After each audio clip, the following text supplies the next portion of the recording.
lá, né? Todo mundo alimentado físico e espiritualmente já, né? Já começamos a nos alimentar muito bem espiritualmente, graças a Deus. Nós vamos falar agora sobre emoções. E aí eu chamei esse estudo de emoções redimidas. Vamos entender o que a Bíblia fala sobre emoções. Então, primeira coisa, o que é que são emoções? São agitações originadas no coração ou ser interior, nós já vimos ali um pouco do que é o coração, dos seres humanos. A palavra, ela vem do latim, emovere, e significa colocar em movimento. O seu significado compartilha a mesma origem da palavra motor, aquilo que coloca em movimento. E aí, usando essa ideia do motor, nós vamos já fazer uma comparação para entender qual é o sentido das emoções, por que Deus nos deu emoções. Então, emoções, elas são reações morais, psíquicas ou físicas. Então, a gente vê que ela não tem só aquela parte interior. Nós geralmente sentimos as emoções na parte física também. A gente tem um coração que acelera, né? ou se acalma. Nós, às vezes, temos lágrimas. Tudo isso vindo das nossas emoções. Isso acontece diante de algum fato, situação, notícia ou pensamento. Então, nós podemos, de repente, a gente está aqui nesse estudo e estoura um vidro. A gente leva um susto, né? Isso de fato aconteceu e eu levei um susto. Então, foi algo que aconteceu fisicamente. Mas, quando nós pensamos em algumas coisas, nós também podemos ter emoção. Eu posso estar falando aqui com vocês, aí eu me lembro de alguma coisa. Ai, será que eu deixei a porta de casa aberta? Eu posso ter um susto também. Não está acontecendo nada fisicamente, mas pelo fato de eu ter pensado nisso, eu também me assusto, então isso altera as minhas emoções. E faz com que o corpo expresse alterações, como a gente falou já, né? Do coração, respiratória, circulatória e até hormonais. Então, o nosso corpo, ele tem todas essas, acontecem todas essas alterações. E aí nós, mulheres, somos especialmente sensíveis a essa questão emocional, porque nós temos toda essa alteração hormonal ao longo da vida, que é uma guerra, né? Não sei se para você é assim, se você é uma daquelas abençoadas por Deus, que não sente nada. Você tem que agradecer a Deus todo santo dia, tá? Porque só quem tem TPM, né, ou que está na menopausa, enfim, quem passa por isso sabe o que é a luta, né? Então, essas são as nossas emoções. Como eu falei sobre o motor do carro, a gente vai usar uma outra comparação. Para quem dirige, sabe que no painel do carro nós temos ali várias luzes, né? Várias informações que, em geral, né? Não sei se é o seu caso, às vezes você entende bem, mas, em geral, a gente não entende muito bem, né? Eu vou dizer que eu não entendo. Eu lembro quando eu tinha acabado de tirar a carteira de motorista, e aí eu dirigindo e tinha uma luzinha ali que me incomodava, né? E a luz acesa ali, eu não sabia o que era, incomodava. Mas fui dirigindo, né? Não sei como é que o carro estava andando, mas tudo bem.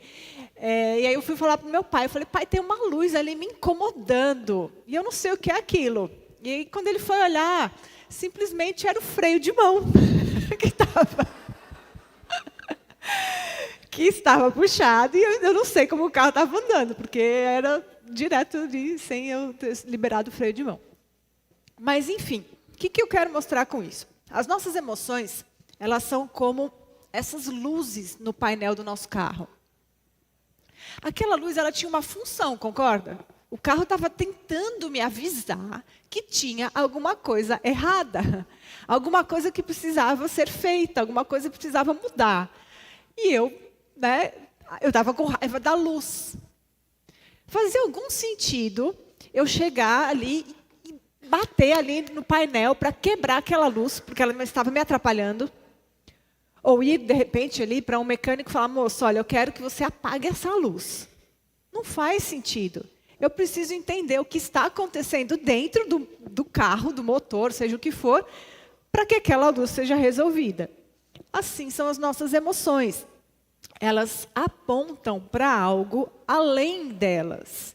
Elas têm funções, elas existem para nos mostrar coisas, para nos direcionar muitas vezes. Então, nós vamos entender um pouquinho sobre o que a Bíblia fala sobre essas luzes no painel do nosso coração. Então, nós já vimos aí o que é o coração. A gente viu que tem duas coisas que saem, né? Comportamento e comunicação. E dentro, nós temos todas essas coisas. E aqui a gente tem as 3 principais coisas que mexem com a gente, que faz com que a gente faça o que a gente faça, que faz com que a gente fale o que a gente fale.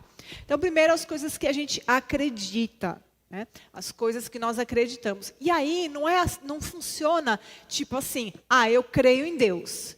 Então, já que eu creio em Deus, agora eu não tenho medo de nada, eu não tenho mais ansiedade. Não funciona assim. Funciona a crença que eu estou tendo naquele exato momento. Então, eu creio em Deus. Não tenho dúvida que eu creio em Deus. Mas por que ontem eu vindo de avião, aí começou a ter turbulência e eu fiquei com medo?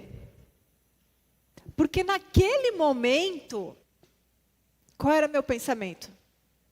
Né? No que eu estava acreditando? Meu Deus, agora vai, né? Senhor, eu tenho que ensinar na conferência. Será que o Senhor não quer que seja eu, né?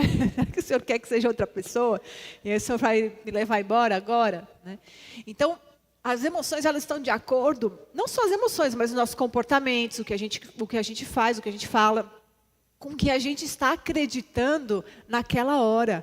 O nosso coração, ele é muito dinâmico. Nós vamos falar aqui sobre uma série de emoções e como o nosso coração se comporta diante delas, mas é sempre pontual. Vou falar mais sobre isso um pouquinho mais para frente. Então, tem as crenças, os valores. O que eu estou valorizando?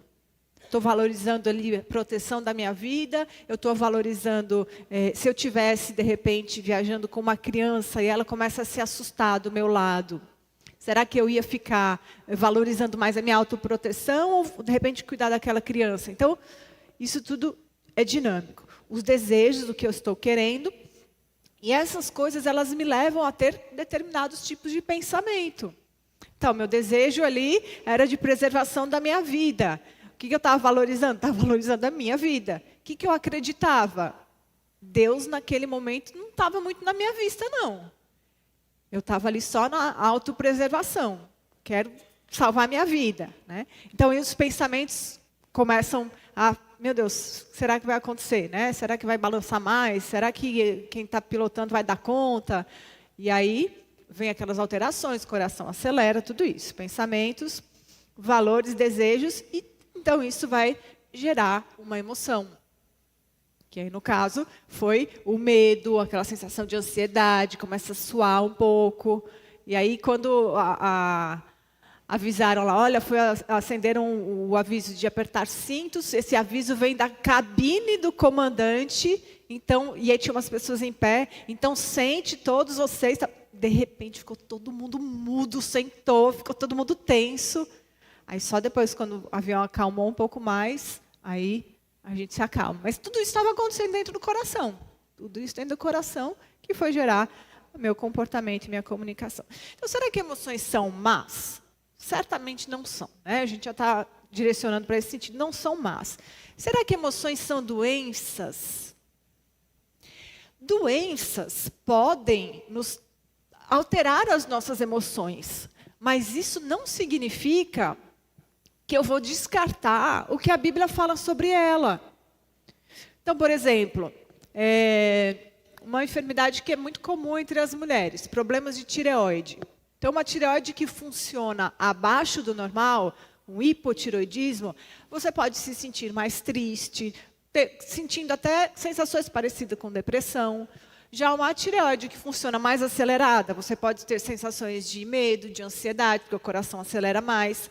Agora, isso não vai justificar a maneira que eu vou me comportar baseado nessas emoções. Então, eu estou com a minha tireoide acelerada. Aí eu tenho a tendência a ficar mais irritada. Aí eu explodo, eu grito com as pessoas, e aí, não é culpa minha, é culpa da minha doença. A gente não tem essa permissão para pecar por conta das nossas doenças, certo? Ah, mas aí é muito difícil, Existir é difícil, tá, gente? Entendam isso. Entendam isso. Existir é difícil. Ser um pecador, vivendo em um mundo caído, cheio de pecador ao nosso redor, é difícil. Ponto final. Esquece a vida do Instagram, ela não existe.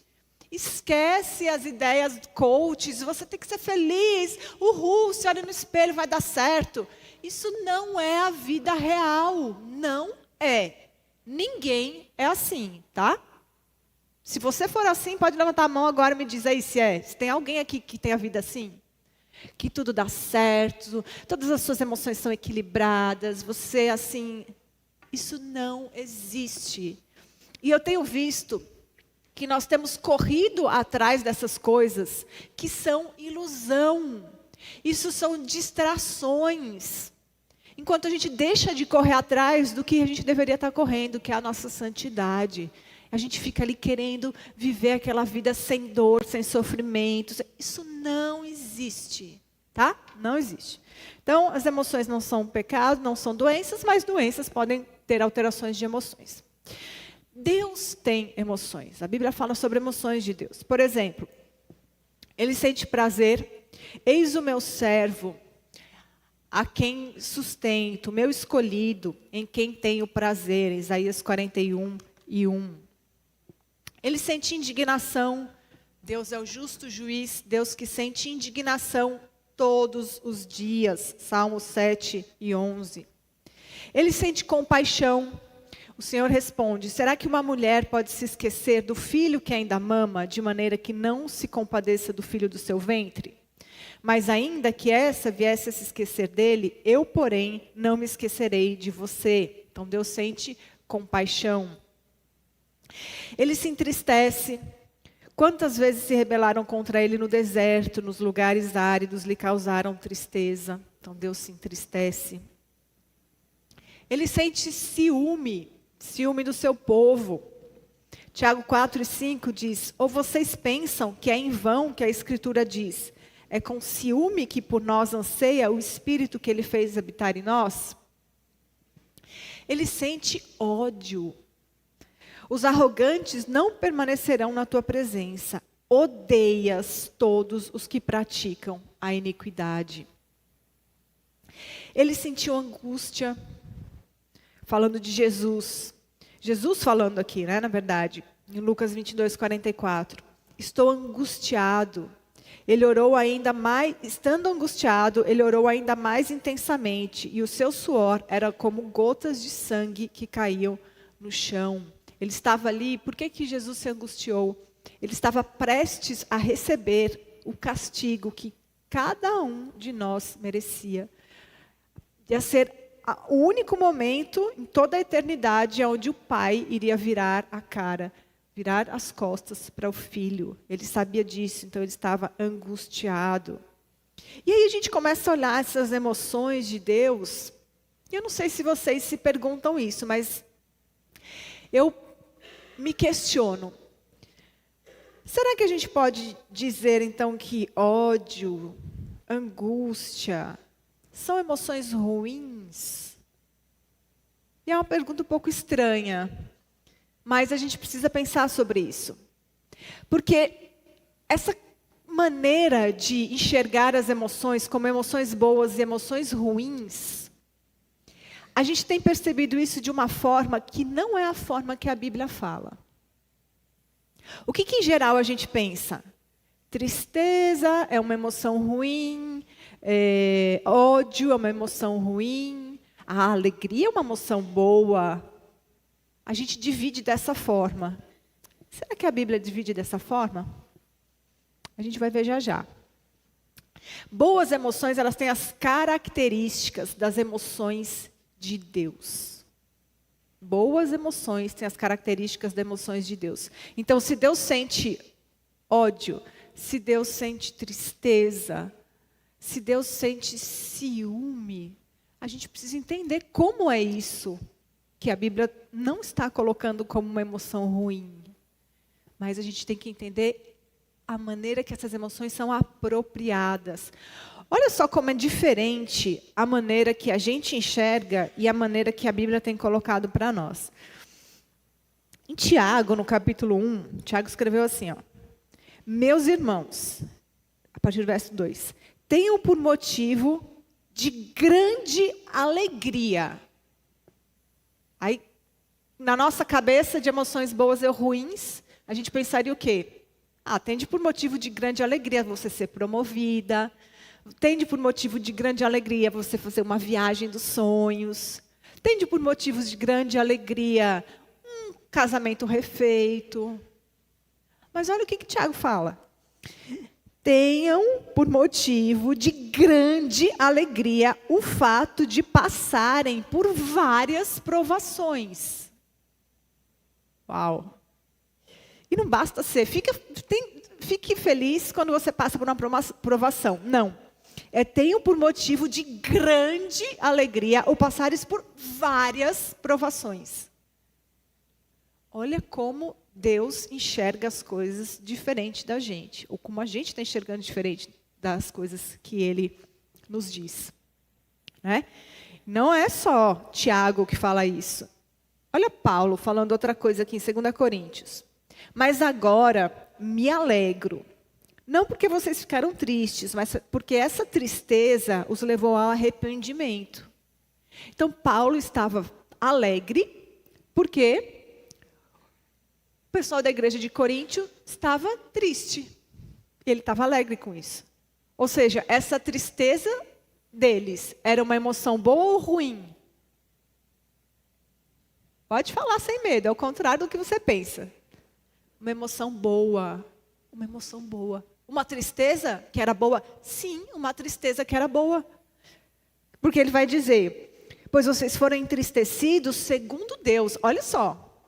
Segundo a tristeza que Deus quis que você tivesse. Segundo Deus, para que da nossa parte não sofresse nenhum dano, porque a tristeza, segundo Deus, produz arrependimento. Então, minhas irmãs, a gente não pode menosprezar e considerar a tristeza, o sofrimento, as lutas como emoções ruins. Porque se elas forem apropriadas para o que Deus quer causar no nosso coração, elas são boas. E olha, eu poderia passar um tempão aqui mostrando para vocês outros textos.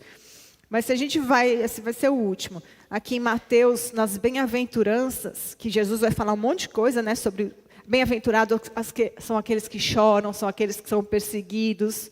Tudo é emoção ruim para a gente.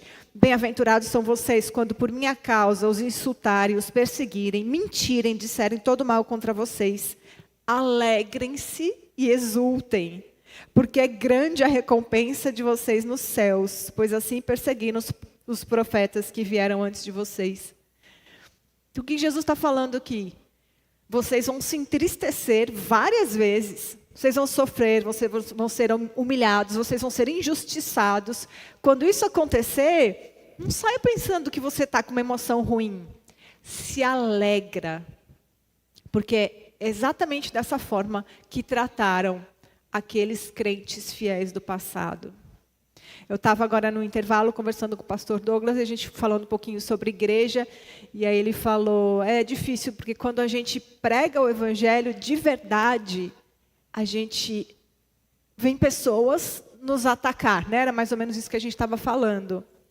E aí ele virou e falou assim, mas aí eu sei que eu estou certo, porque eu vou olhar o que aconteceu com Paulo, por exemplo, e era a mesma coisa, então eu sei que eu estou no caminho certo. Percebe como é o contrário? E como a gente tem que tomar cuidado com aquilo que eu falei no começo? Das teorias com centro no homem, onde o homem é o centro. Essa ideia de emoção ruim, emoção boa, tristeza sendo emoção ruim, alegria sendo emoção boa, isso está enraizado no humanismo. Humanismo, o homem é o centro. Então, o importante é ser feliz. Siga seu coração. Contrário. que Deus valoriza? Nós vimos que as nossas emoções, elas vêm do que a gente valoriza, do que nós desejamos. Então, as emoções de Deus são baseadas no que Ele valoriza e no que Ele deseja. Ele valoriza o seu Filho. Mateus 3,17 diz: então uma voz do céu disse: este é o meu Filho amado, em quem tenho prazer. Ele valoriza o seu povo. Como o noivo se regozija com a noiva, assim o seu Deus se regozija com você, falando do povo de Israel. Em Efésios 1:5, o seu plano redentor, em amor nos predestinou para sermos adotados como filhos por meio de Jesus Cristo, conforme o bom propósito da sua vontade. Deus valoriza mansidão e humildade. Pedro escreveu: um espírito manso e tranquilo, que é de grande valor diante de Deus. Quando falando da beleza das mulheres, né? Isso Deus valoriza. O que Deus deseja? Deus deseja a sua glória, sempre. Em Isaías 42:8, ele diz: eu sou o Senhor, este é o meu nome. Não darei a mais ninguém a minha glória, nem a minha honra às imagens de escultura. Ele deseja justiça, misericórdia, humildade. Em Miqueias 6:8, ele já mostrou a você o que é bom. E o que o Senhor pede de você? Que pratique a justiça, ame a misericórdia e ande humildemente com o seu Deus. Então, são todas coisas que Deus deseja. Ele deseja a santificação do seu povo. Trecho que o pastor Douglas passou, 1 Tessalonicenses 4:3. Pois a vontade de Deus é a santificação de vocês, que se abstenham da imoralidade sexual.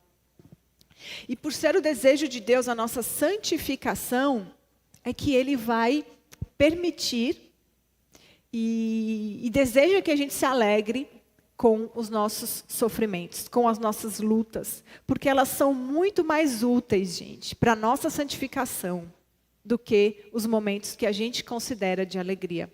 Concordam comigo?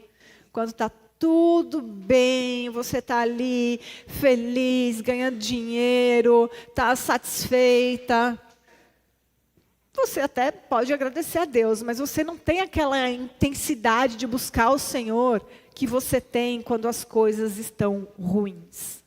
Quando nós estamos passando por privações, provações, lutas, injustiça, nós ficamos ali naquele desespero. Quando a gente não tem mais, pelo nosso próprio braço, capacidade de resolver as situações, só tem um lugar para olhar. A gente olha para cima. E aí a gente vai buscar o Senhor com mais intensidade. O nosso coração fica humilde. Então Ele fica aonde Ele tem que ficar. Por isso que Deus permite as provações, as tristezas, as lutas.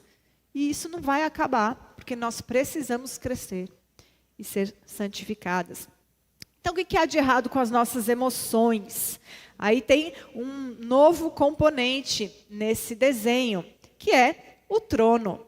E se você já leu o livro, os livros você já sabe, porque isso aqui também está em todos eles. Um outro componente do nosso coração é um trono. E quem deveria estar nesse trono, reinando em nosso coração? Jesus, né? Jesus, Deus, deveria estar reinando no nosso coração. Mas a grande verdade é que, na maioria das vezes, somos nós que estamos ali. Nós estamos ali estabelecendo o nosso reino, as nossas regras, a nossa justiça, a nossa punição também, né? Nós gostamos de ficar nesse lugar. E vamos ver o que acontece, então, com as nossas emoções quando somos nós que estamos nesse trono. A gente vai ver algumas emoções específicas agora. Então, vamos olhar aqui medo e ansiedade. Vamos pegar um exemplo que aconteceu em Gênesis 3, depois que Adão e Eva desobedeceram, comeram do fruto proibido. Diz assim a palavra de Deus. Então os olhos de ambos se abriram e, percebendo que estavam nus, costuraram folhas de figueira e fizeram cintas para si. Ao ouvirem a voz do Senhor Deus, que andava no jardim, quando soprava o vento suave da tarde, o homem e a sua mulher se esconderam da presença do Senhor Deus, entre as árvores do jardim. E o Senhor Deus chamou o homem e lhe perguntou: onde você está? Ele respondeu: Ouvi a tua voz no jardim e porque estava nu, tive medo e me escondi. Então eles estavam com medo de Deus porque eles tinham desobedecido a Deus. Certamente teve um pouco de ansiedade ali. Começaram a lembrar que era o momento de Deus se aproximar. E aí vamos fazer o quê? A gente desobedeceu, o que a gente faz? Vamos se esconder. Então, esse processo todo acontecendo no coração deles. Então, a gente lembra que o que a gente faz está baseado no que a gente valoriza, no que a gente deseja principalmente. Isso gera uma emoção e o comportamento. A emoção, medo e ansiedade, o comportamento que eles tiveram, fugiram de Deus. O que é que Adão e Eva valorizavam naquele momento? O que é que eles estavam valorizando? A gente vê, da desobediência deles, os olhos de vocês se abrirão e como Deus vocês serão conhecedores do bem e do mal. Quem fez essa promessa? Satanás, a serpente. Mas ela falou aqui algo que pegou o coração deles. Como Deus. Vocês vão ser como Deus. Era o que eles estavam querendo. E aí eles desobedeceram ao Senhor. O que eles acreditavam? É certo que vocês não morrerão. Eles acreditaram na promessa da serpente. Vocês não vão morrer. O que eles queriam? Já tinha dito, né? Como Deus. Então a gente vai entender aqui a emoção. Medo e ansiedade. Por quê? Porque eles estavam valorizando ser igual a Deus. Quem estava no trono do coração? Eles. Era o reino deles. Eles estavam acreditando no que Deus tinha dito? Era no que Deus tinha dito que eles estavam acreditando? Não. Eles estavam acreditando no que o diabo tinha dito. E eles queriam ser como Deus. Quantas vezes não somos nós aqui?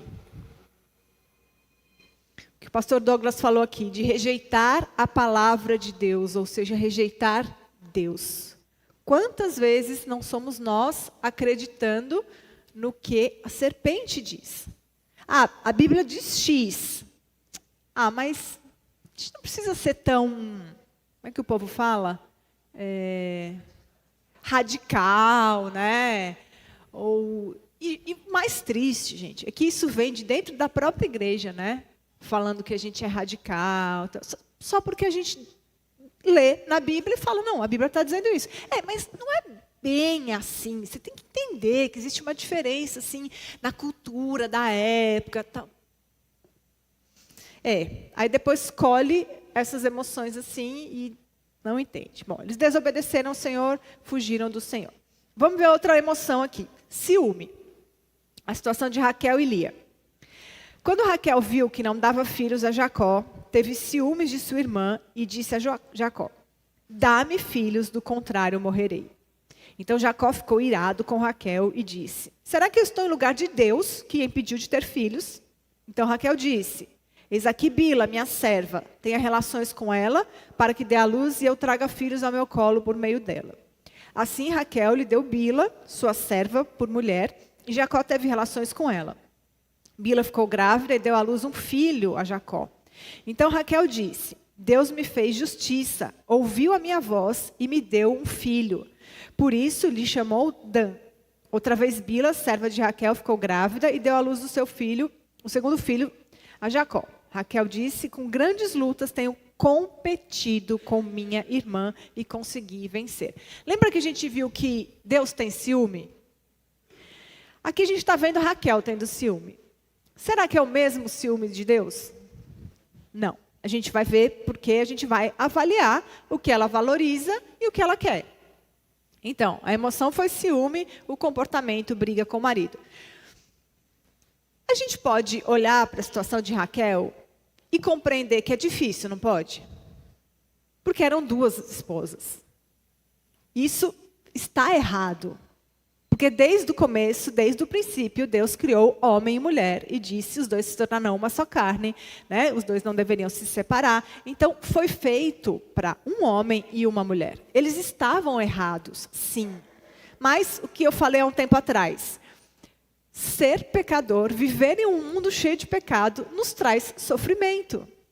Não é porque a situação aqui era complexa, errada, era um pecado, que a gente agora vai justificar as emoções de Raquel como, não, tudo bem, ela pode sentir isso porque ela estava vivendo uma situação injusta. Sim, ela estava vivendo uma situação injusta. Mas ainda assim, a nossa busca tem que ser por agradar ao Senhor.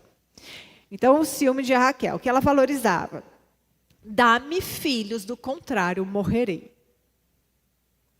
Ter filhos é uma coisa ótima, maravilhosa, é bênção do Senhor.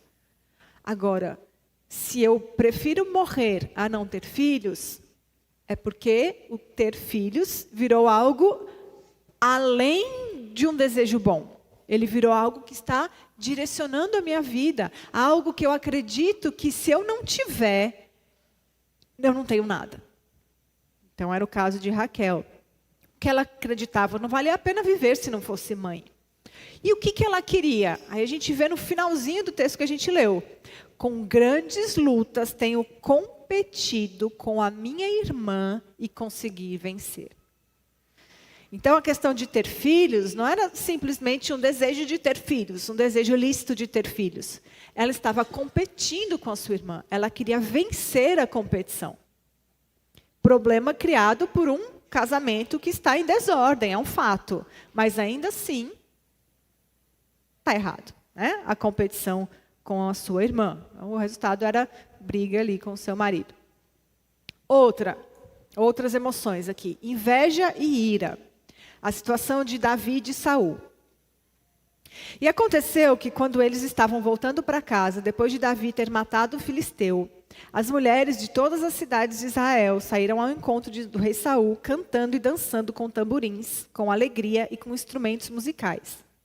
As mulheres se alegravam e cantando alternadamente diziam: Saul matou seus milhares, porém Davi os seus 10 milhares.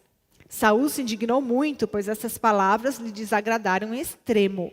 Ele disse: para Davi elas deram 10 milhares, mas para mim apenas milhares?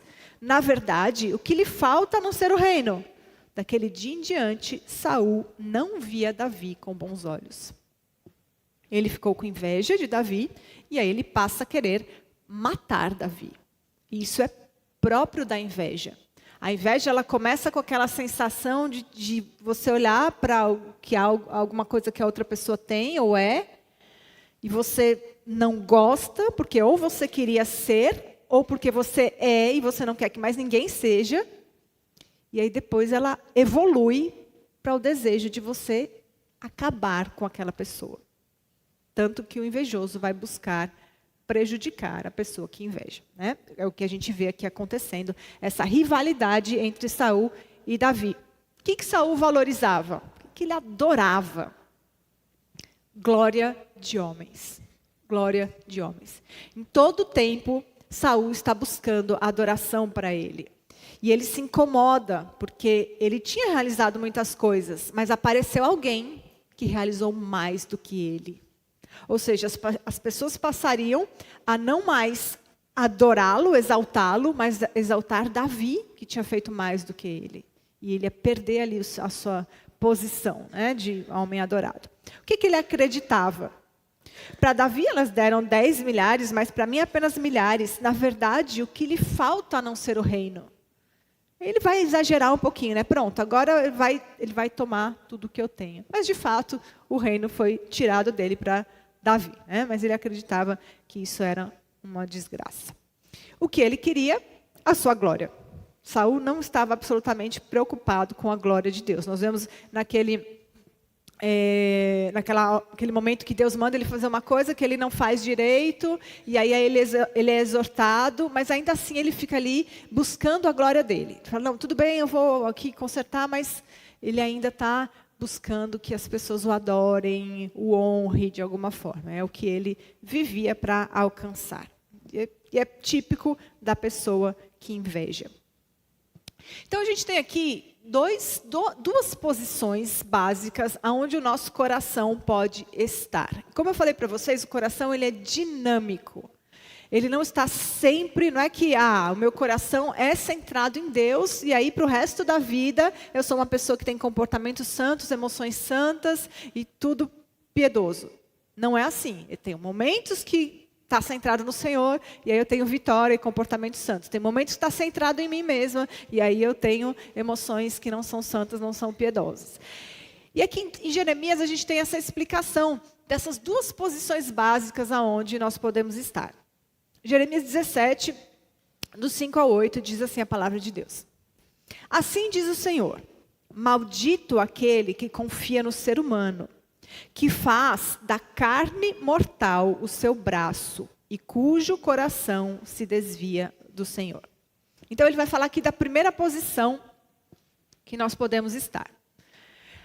Aquela posição em que nós confiamos, quando ele fala aqui maldito o homem que confia no ser humano, ele não está dizendo que eu sou maldita se eu confio em você. Ele está dizendo que eu sou maldita se eu confio na força do meu braço. Se a minha confiança está em mim mesma, que faz do seu braço a sua força, né? Porque quando eu faço isso, o que acontece com o meu coração? Coração, então ele faz da carne mortal o seu braço, cujo coração se desvia do Senhor. Só pode ter um trono no meu coração. Ou é o Senhor ou sou eu. Não tem como estar os dois sentados. Vamos dividir aqui, Senhor. Eu sento uma beiradinha aqui, o Senhor senta... Não. Só tem um que pode sentar ali. Em cada momento, mas só pode sentar um. Então, eu sou maldita quando eu acredito que a força é a do meu braço. Porque nesse momento eu tirei Deus do trono do coração. Não é mais Ele, sou eu. E olha só como isso é ruim. Porque ele será como um arbusto solitário no deserto. Um arbusto solitário no deserto gera frutos. Tem fruto? Nasce maçã, laranja, limão. Não. Um arbusto solitário no deserto não dá nada. Nem sombra. Não gera frutos. Então, esse é um ponto ruim de quando eu estou centrada em mim mesma. Eu não gero frutos. Mas tem um outro ponto que também é ruim. Que Jeremias continua dizendo aqui, ó. Será como um arbusto solitário no deserto. E não verá quando vier o bem. Pelo contrário, morará nos lugares secos do deserto, na terra salgada e inabitável. Então, quando eu estou centrada em mim mesma, além de eu não gerar frutos, eu não consigo perceber quando o Senhor está me abençoando. Eu estou tão focada em mim mesma que eu não vejo as coisas boas. Eu tenho aconselhado uma irmã da minha igreja, e aí ela tem lutado muito com essa questão de orgulho. Ela está aqui, no arbusto solitário no deserto. Ela passou por umas lutas, sim, mas ela passou por coisas boas. Um exemplo, o pai dela faleceu, isso foi uma luta, fato. Depois de alguns meses, a mãe dela estava com uma suspeita de ter câncer. Na verdade, o primeiro exame deu como se ela tivesse um câncer reincidente. O primeiro exame deu que tinha sido isso. Ela foi para a cirurgia e os médicos não acharam nada. Ela foi curada. Não tinha nada. Eles abriram, era uma tireoide, abriram, não tinha nada, não tinha câncer. Isso não é uma vitória? Isso não é uma bênção do Senhor? Pois, eu acompanhando ela, e ela nas lutas, no sofrimento, e ela contando a lista dos sofrimentos dela. Ela falou assim, porque meu pai morreu, aí logo em seguida minha mãe quase teve câncer. Minha mãe quase teve câncer. Isso estava sendo um sofrimento para ela. Eu falei, minha irmã, percebe a maneira que você está falando? O que aconteceu com a sua mãe? A sua mãe está com câncer? Não, não tinha nada. O Senhor curou. Exatamente, o Senhor curou. Então, isso não é uma coisa para você estar se entristecendo. Isso é uma coisa para você estar se alegrando. o Senhor curou um câncer da tua mãe. Ela ficou quieta, ficou pensando. Então percebe, quando a gente está focado muito na gente, é o meu reino, é as minhas coisas e tal, a gente muitas vezes não vê o bem que o Senhor está fazendo, porque o Senhor está sempre fazendo várias coisas. Às vezes quando a gente está com muita luta, muita dificuldade, se tivermos focados muito em nós mesmos, a gente não vai perceber as coisas boas que o Senhor sempre está fazendo, sempre. Sempre tem alguma coisa que o Senhor também está fazendo de bom ao nosso redor. Aí voltando aqui, né? Então esse é o primeiro lugar onde o nosso coração pode estar. Focado na gente mesmo, a gente não gera fruto e a gente não consegue ver o bem. Aí ele vai para o outro coração. Bendito, coração bendito. Bendito aquele que confia em quem? No Senhor. E cuja esperança é o Senhor. Porque ele é como a árvore plantada junto às águas, que estende as suas raízes para o ribeiro. E aí, uma árvore que está perto das águas, com as raízes no ribeiro, dá fruto ou não dá? Sim, dá. Então, quando o meu coração está focado no Senhor, a minha confiança é no Senhor, não na força do meu braço, eu vou dar frutos. E aí, o contrário do coração focado em mim mesma, além de dar fruto, não receia quando vem o calor, porque as suas folhas permanecem verdes e no ano da seca não se perturba nem deixa de dar frutos. Então, quando a minha confiança é no Senhor, além de eu gerar frutos, quando as coisas ruins acontecem, eu não temo. Eu continuo gerando frutos. Eu continuo glorificando ao Senhor. Ah, isso é muito fácil, isso na teoria é muito legal, né? Muito bonito, poético até. Mas quem é que faz isso? Vamos ver quem é que faz isso. Então aqui a gente tem a ilustração, né? O coração com centro em Deus e o coração com centro em mim mesma. O sol seriam como as circunstâncias ao nosso redor. Então o sol bate aqui naquela raiz. E aí o que vai sair daquela árvore? Igual a história da esponja. O que tem lá. Então é do coração que vão brotar os frutos. Se não está no coração, não tem sol que mude. E se está, o sol vai manifestar. Então quando as coisas acontecem, o sol bate ali, esquenta, aí é que vai mostrar o que tem no meu coração. As lutas, elas mostram o que tem no nosso coração. Para onde eu vou? Confiança no Senhor ou confiança no meu braço? E aí a gente viu onde é que estava o trono, quem estava no trono do coração? De Adão, de Eva, de Raquel e de Saul. Eram eles mesmos. Era a força do próprio braço. Era, além de não dar frutos, não consegue ver o bem. Era aí que estava o coração deles.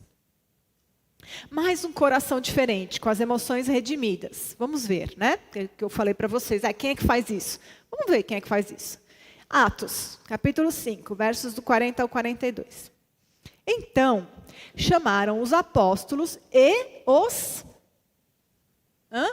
deram presentinhos para eles, mandaram recadinhos, disseram que admiravam eles, que eram assim, seguidores, né? Que gostavam muito das coisas que ele fazia. Não. Chamaram os apóstolos e os açoitaram. E ordenando-lhes que não falassem no nome de Jesus, os soltaram. E eles se retiraram do sinédrio. Como é? Tem certeza? Não deve ser. Você conferiu na sua Bíblia se é isso mesmo ou se sou eu que estou inventando? Eles se retiraram do sinédrio, muito alegres por terem sido considerados dignos de sofrer afrontas por esse nome. E todos os dias no templo e de casa em casa não cessavam de ensinar e de pregar que Jesus é o Cristo. Uau! Imagina aí, hoje em dia, muito difícil que você vai apanhar, né, dentro da igreja. Não é? Muito difícil. Mas, às vezes acontece de uma irmã falar mal de você, não acontece? E às vezes vai falar mal de você porque você falou uma verdade da palavra. E aí, você vai sair alegre, feliz, e agora é que eu vou pregar mais mesmo. Ou você vai sair, ela fica falando de mim, mas olha a vida dela. E assim mesmo, é injusto mesmo. A gente dá o sangue por essa igreja e ninguém reconhece. Olha a nossa situação. Olha a nossa situação de arbusto solitário no deserto. Minhas irmãs, nós precisamos voltar para a Bíblia. O mundo não vai te dizer isso aqui. O mundo não vai. Se fosse só o mundo, era uma coisa. Mas eu vou te dizer que a maioria das igrejas não vai te dizer isso. Não vai. A maioria das igrejas vai dizer, relacionamento tóxico. Não, realmente, se afaste, porque se não faz bem para você, se afaste. Eu quero paz. Isso não é a vida cristã. A vida cristã é isso aqui, ó. Apóstolo Paulo, eu acho que eu não coloquei esse trecho aqui, mas tem um trecho que fala assim: então pegaram Paulo, o açoitaram, parará, ele saiu fugido, tal. No dia seguinte, Paulo viaja para não sei aonde para pregar o evangelho. O cara tinha apanhado, e não era pouco. No dia seguinte, ele levanta e fala, quer saber, vou tirar um dia para mim hoje. Vou fazer igual Davi. Vou ficar em casa, vou dormir até mais tarde, porque essa vida está muito estressante. Não. No dia seguinte, Paulo levanta, viaja e vai pregar. Nós precisamos crescer ainda muito. Então, a emoção aqui dos apóstolos. O que os apóstolos valorizavam? Não cessavam de ensinar e de pregar que Jesus é o Cristo. Paulo falou, o viver é Cristo, o morrer é lucro. O que ele valoriza? Cristo. O que eles acreditavam? Alegres por terem sido considerados dignos de sofrer afrontas por este nome. Era uma honra. O que eles queriam? A glória de Cristo. Quem estava no trono do coração? Cristo. E paz e tranquilidade? Será que a gente pode também considerar da mesma forma? Ainda em Atos 16 agora. Quando os donos da jovem viram que se havia desfeito a esperança de lucro, agarraram Paulo e Silas e arrastaram para a praça, à presença das autoridades. E levando-os aos magistrados, disseram: esses homens, sendo judeus, perturbam a nossa cidade, propagando costumes que não podemos aceitar nem praticar, porque somos romanos. Então a multidão se levantou unida contra eles, e os magistrados rasgaram-lhes as roupas, mandaram açoitá-los com varas. Depois de lhes darem muitos açoites, os lançaram na prisão, ordenando ao carcereiro que os guardasse com toda a segurança. Este, recebendo tal ordem, levou-os para o cárcere interior, prendeu os pés deles no tronco. Por volta da meia-noite, Paulo e Silas reclamavam que aquela vida era muito injusta e que não era certo estar acontecendo, porque eles estão dando ali o sangue pela obra de Cristo. Como é que eles são tratados dessa forma? É assim que está na Bíblia? Paulo e Silas oravam e cantavam louvores a Deus. E os demais companheiros de prisão escutavam. Paz e tranquilidade. Depois de terem rasgado as roupas, açoitado, prendido, amarrado, paz e tranquilidade. E nós estamos procurando aonde? Né? Tantas outras coisas. Em tantas outras coisas, gente, que nos distraem. Porque são coisas boas. E muitas vezes a gente acha que são coisas neutras. Isso não tem mal nenhum. A gente está com um problema aqui no casamento, então a gente vai tirar uns dias viajando. Aí a gente não vai aparecer na igreja, a gente não vai aparecer no culto de oração, a gente não vai no culto de domingo, na EBD, mas é porque nós estamos passando por um problema no casamento e nós precisamos de paz. Aí vai, vai ter paz, vai passar ali uns dias, né, na praia, sem ter que lavar um prato, né? Ótimo, em paz. E quando volta? Ou vai morar na praia? Né? A paz não está onde a gente está procurando. Que os apóstolos valorizavam a obra de Deus, o que eles acreditavam, que Deus estava no controle, que morrer era lucro, que sofrer por Cristo era privilégio. O que eles queriam? A glória de Cristo, que estava no trono do coração, Cristo. Né? O que está errado com as nossas emoções? Estamos vivendo no reino errado. E o reino que a gente estabeleceu para nós, e o reino ao nosso redor, como eu falei, nos oferece muitas distrações. Muitas, muitas. Então, acaba que as coisas de Deus, elas ficam muito, às vezes, infelizmente, sem graça. Porque a gente está entorpecido pelo que o mundo tem nos oferecido. Isso é muito triste. Como ter emoções saudáveis? Teremos emoções santas à medida que valorizamos as coisas que Deus valoriza. O coração que deseja o que Deus deseja, experimenta emoções que glorificam ao nome de Deus. Então a gente nem tinha combinado, mas aquela citação do Ryle que o pastor Douglas passou é exatamente o que a gente falou aqui. Você quer ter equilíbrio emocional? Se alimente da palavra de Deus. Você vai ter as emoções certas no momento certo. Ter tristeza, sofrer, ter medo, ter alegria, ter paz, tranquilidade, tudo isso faz parte da gama de emoções que nós somos criados para ter. Não queira matar as suas emoções. Não queira quebrar a luz do painel porque está te incomodando. Se está te incomodando é porque Deus quer que você trate aquilo de alguma forma. Que você lide com aquilo de alguma forma. E só para a gente finalizar, algumas perguntas que nós podemos nos fazer para redimir as nossas emoções. O que eu estou sentindo? Deixa eu colocar logo aqui, se vocês quiserem tirar foto. O que eu estou sentindo? Então, pergunte a você mesmo. Eu tô triste, eu estou com inveja. Eu fiquei ali, passei um tempo ali no Instagram e de repente eu comecei a sentir um sentimento ruim, estou amarga. O que é? Dê nome para isso. Por que eu estou sentindo isso? Tente identificar por quê. Como é que eu estou reagindo ao que fizeram comigo? Lembre da história dos apóstolos.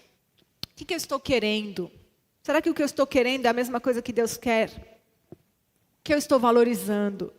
O que a Bíblia diz sobre isso? Como vou agir agora para honrar a Deus? E aí, se for necessário, se arrependa. Peça perdão. Depois que mudei meus pensamentos e ações, o que eu estou sentindo agora? E tudo isso vai te ajudar a ter emoções puras e santas. Amém? Então vamos orar e depois almoço ou tem algum aviso? Tem recadinho do coração. Vamos só orar e vem um recadinho do coração. Oremos. Senhor Deus, como o Senhor é bom, Pai. Obrigada, Senhor, pela sua graça, misericórdia. Obrigada porque o Senhor não nos trata como nós merecemos, Pai.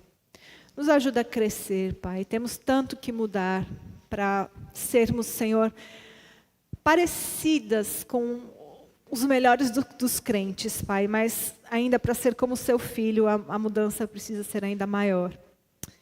Nos ajuda cada uma de nós a colocarmos em prática tudo que nós ouvimos aqui, para que as nossas emoções glorifiquem o seu nome, Senhor. É o que eu peço e agradeço em nome de Jesus. Amém.